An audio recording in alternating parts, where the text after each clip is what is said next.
véritable vedette internationale de la scène musicale, Ed Sheeran est actuellement dans la tourmente. En effet, le chanteur est accusé de plagiat et poursuivi en justice pour violation de droits d'auteur. C'est un enchaînement de 4 accords présents au sein de son tube Thinking Out Loud, sacré par le Grammy Award de la meilleure chanson de l'année en 2016, qui est à l'origine du litige opposant Ed Sheeran à la fille d'Ed Townsend.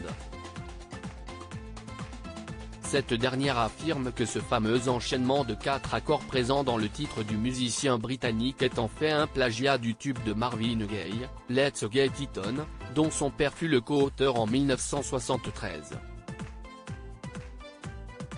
Depuis que cette affaire a été portée en justice par la fille d'Ed Townsend en 2017, Ed Sheeran se défend d'avoir copié qui que ce soit. Présent au sein de la Cour fédérale de Manhattan le lundi 1er mai 2023 à New York, le chanteur britannique est même allé jusqu'à sortir sa guitare, afin de jouer en pleine salle d'audience le fameux enchaînement de 4 accords à l'origine de cette procédure judiciaire.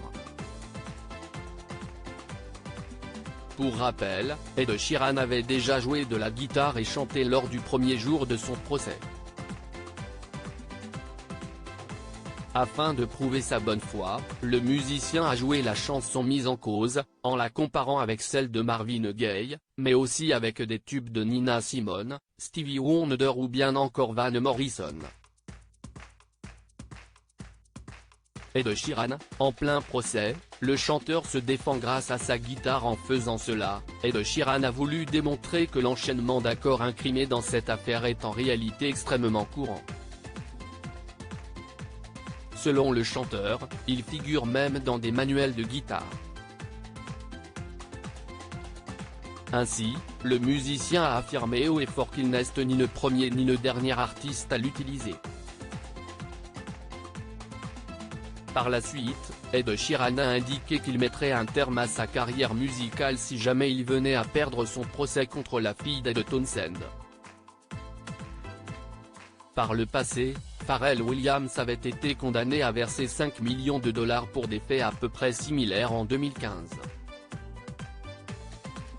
Reste désormais à savoir si la justice tranchera en faveur d'Ed Sheeran ou pas.